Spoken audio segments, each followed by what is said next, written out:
ইমাম মালিক 4 জন ইমামের মধ্যে একজন ইমাম, 4টা মাযহাবের মধ্যে একটা মাযহাব হলো প্রসিদ্ধ মাযহাব ইমাম মালিক, মালিকি মাযহাব। যেটা মালিকি মাযহাবের প্রতিষ্ঠাতা, তিনি 40 বছর মদিনায় থাকছেন। কয় বছর?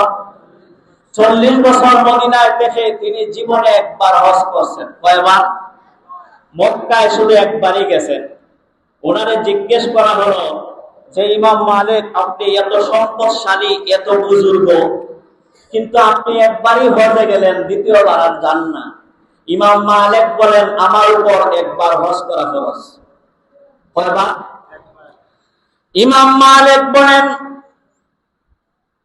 হে দুনিয়ার মানুষ, আমার উপরে একবার হজ করা ফরজ। ইমাম মালিক বলেন, আমি নিজে নিজে কল্পনা করেছি আমার মৃত্যুটা যেন মদিনায় হয়, আর আমার দাফনটা যেন আল্লাহ রাসূলের জমিনে হয়। আমি এই জন্য দ্বিতীয়বার আর মক্কায় যাই নাই। আল্লাহ না করুক আমি মক্কায় হজ করতে গিয়েছি, সেখানে গিয়ে যদি আমি ইন্তেকাল করে মক্কায় আমার দাফন হয়ে যাবে, কিন্তু আমি রাসূলের জমিনে ঘুমাইতে চাই। আল্লাহ রাসূল যে জমিনে মদিনায় ঘুমিয়ে আছেন, আমি সেই জমিনে আমি ঘুমাইতে চাই, আর আমি দ্বিতীয়বার মক্কায় যাই নাই। ইমাম মালিক মৃত্যুর আগ পর্যন্ত মদিনায় কাটিয়ে দিয়েছে। ইমাম মালিকের মৃত্যু হয়েছে মদিনায়, দাফন হয়েছে মদিনায়। ইমাম মালিক 40 বছরের জীবনেতে মদিনায় কোনদিন জুতা পায়ে দিয়ে হাঁটেন নাই। লোকেরা জিজ্ঞাসা করলো, ইমাম মালিক, তুমি এত বড় একজন বুজুর্গ, তোমার পায়ে কি জুতা পা দেওয়ার মতো কোনো টাকা নাই? ইমাম মালিক বলেন, আহারে তোমরা জানো না, আমি মদিনায় এই জন্য খালি পায়ে হাঁটি, পায়ে কোনো জুতা দেই না। আল্লাহ রাসূলের জমিনের মধ্যে হেঁটেছেন, আল্লাহ রাসূলের জমিনে মদিনার গলিতে আল্লাহ রাসূল হেঁটেছেন, আল্লাহ রাসূলের কদম মুবারক পড়েছে। আমি এই জন্য খালি পায়ে হাঁটি, কোন সময় জানি আমার রাসূলের কদম মুবারকের পায়ের চাপের মধ্যে আমার পা পড়ে যায়, এই ভয়ে আমি মদিনায় কোনোদিন জুতা পায়ে দিয়ে হাঁটি না। সুবহানাল্লাহ, বাইকে কইেন। এটা কোন সহজ একটা ব্যাপার। 40 বছর তিনি মদিনায় খালি পায়ে হাঁটছে।